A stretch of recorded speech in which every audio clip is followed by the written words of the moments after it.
Om Shanti.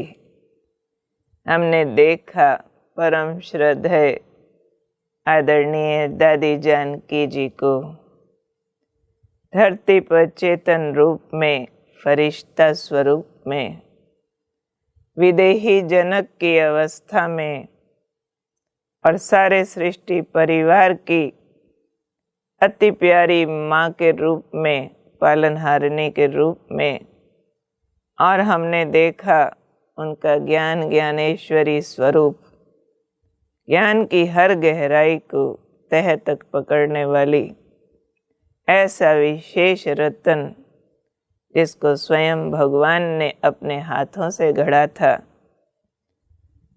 Last के उनके 6-7 वर्ष बहुत समीपता का सौभाग्य मुझ आत्मा को प्राप्त हुआ। एक बार दिन के टाइम उनके पास बैठे थे, थोड़ी ज्ञान चर्चा की।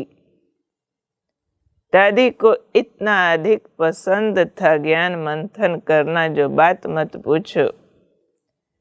हमें ये बात तब ज़्यादा समझ आई जब शाम की क्लास में डायमंड हॉल में सबके बीच उन्होंने इस बात का वर्णन किया कि ये देखो मेरी सखी सामने बैठी है, आज मेरे पास आई, इतनी अच्छी रूह रिहान की। जैसे कोई टेस्टी चीज़ खाने के बाद बार बार उसका स्वाद दोहराता है, ऐसे आदरणीय दादी जी को हमने देखा ज्ञान के मंथन को बार बार टेस्ट लेते हुए, औरों को टेस्ट देते हुए। जो उनके संग में आया, ज्ञान मंथन और ज्ञान की गहराइयों में डूबना सीख गया। हमने देखा अनेकों बार दादी कैसे देह से न्यारे ऐसे हो जाते हैं, जो सामने जाओ तो देह भान शर्म लगती है, ऐसी फीलिंग आती है। दादी गुलजार दादी से एक बार कह रहे थे, दादी हमको तो देह भान में आने में शर्म आती है।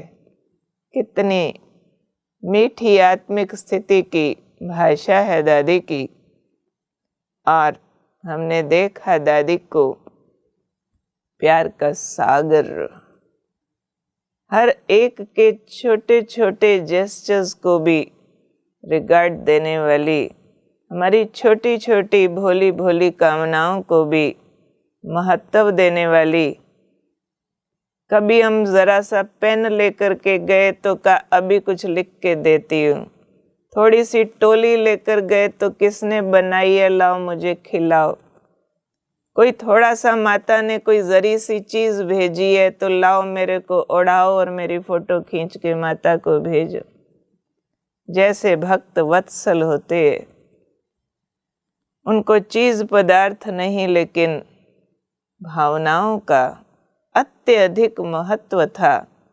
बहुत जल्दी दिल के भाव कैच कर लेती थी और कितनी बड़ी आयु तक भी हर बात में जिम्मेवार होके सहयोगी बनने को तैयार।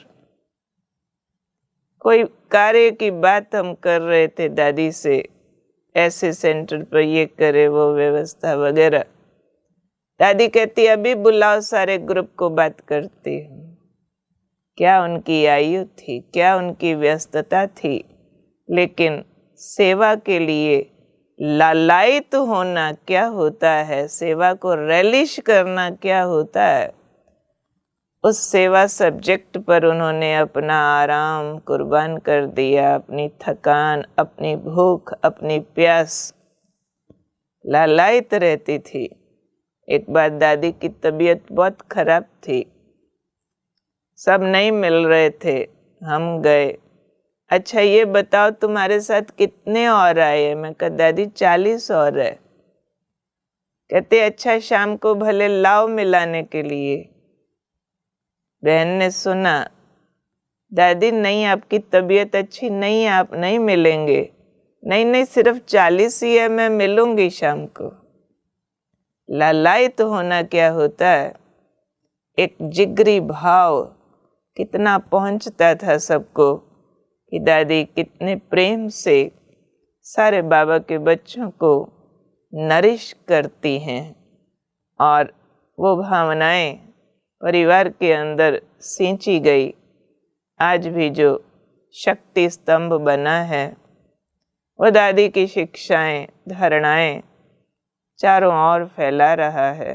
वहाँ जाकर वो करंट, वो ऊर्जा महसूस होती है जो दादी ने तप करके कमाई है।